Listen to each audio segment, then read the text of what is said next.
let's continue and discuss yung getting a good deal or making a good deal. Pag sinabi natin a good deal is that you get out most of the money that you paid for a product. Okay? Ibig sabihin, mas nakamura ako. Okay?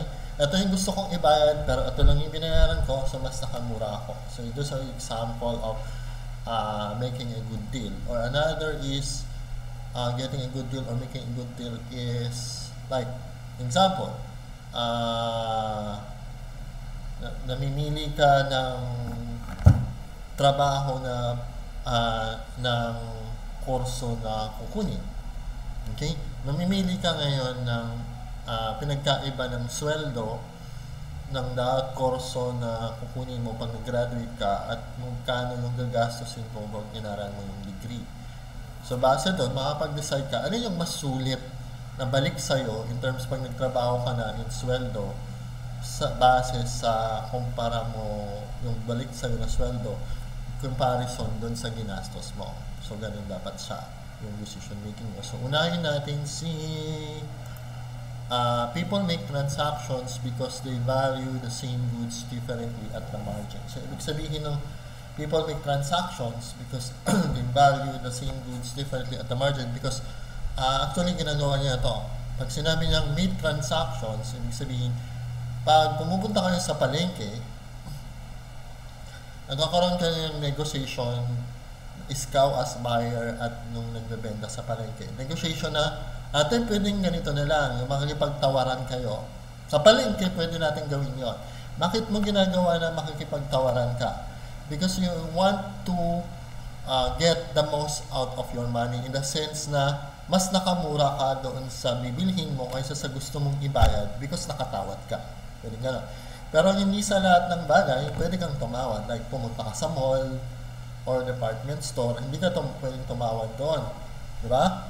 So, ang mangyayari is, ang transactions na gagawin mo is, halimbawa, mamimili ka ng damit or sapatos, di ba? Magtingin ka ng iba-ibang sapatos sa iba-ibang brand na gusto mo, and then saka ka lang makakapag-decide base sa gusto mo, base sa nakabudget na pera mo, so ito lang yung gusto mong ibayad, and yung actual na presyo na ibabayad mo. Okay. Nakuha nyo? So, yun yung isa sa mga example ng how you make transactions when it comes to buying goods para masulit mo yung gamit ng pera mo na kung saan ka mas makakamura, mas okay. Okay? Kaysa mas mababa yung binayaran mo kaysa yung actual na gusto mong ibayad. So, yun yung mas nakamura ka. So, mas sulit yung binili mo pag ganun ang feelings sa iyo as consumer. Okay.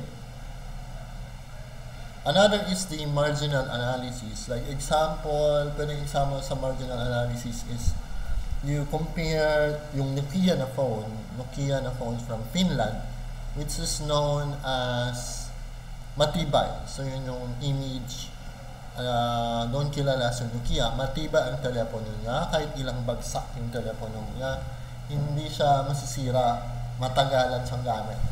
Kumpara mo sa mga China brand na smartphone, okay? Mas mura siya, pero madaling masira. Okay, no? So, i-compare mo sa dalawa. Alin ang mas sulit sa'yo sa gagastusin mo? Or, alin yung hindi ka maging less ang gastos mo? Yung bibili ka ng Nokia na mas mahal, ng konti, mas mahal, kaysa dun sa China brand na smartphone, pero mas magtatagal. Okay? Na hindi ka bili ng bili dahil madaling siyang masira. Kumpara mo sa isang smartphone na China-made brand na smartphone, halimbawa Oppo or ano pa ba yung mga other brands na ilang bagsak lang, ilang bitaw lang sa telepono, nasisira ka agad, bibili ka na naman ulit. So you have to compare yung alin sa dalawa yung hindi ka magagastosan. Kasi ang benefits ng isa is mas mahal, yung cost niya mas mahal yung babayad mo, pero ang benefits niya matagal mo siyang gagamitin. So, hindi ka bili ng bili. So, hindi magastos sa side mo.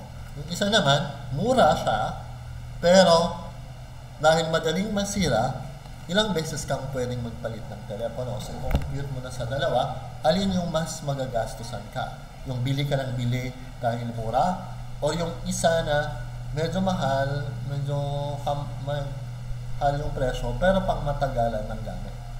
Okay? So those are the examples on how you get the most out of your money.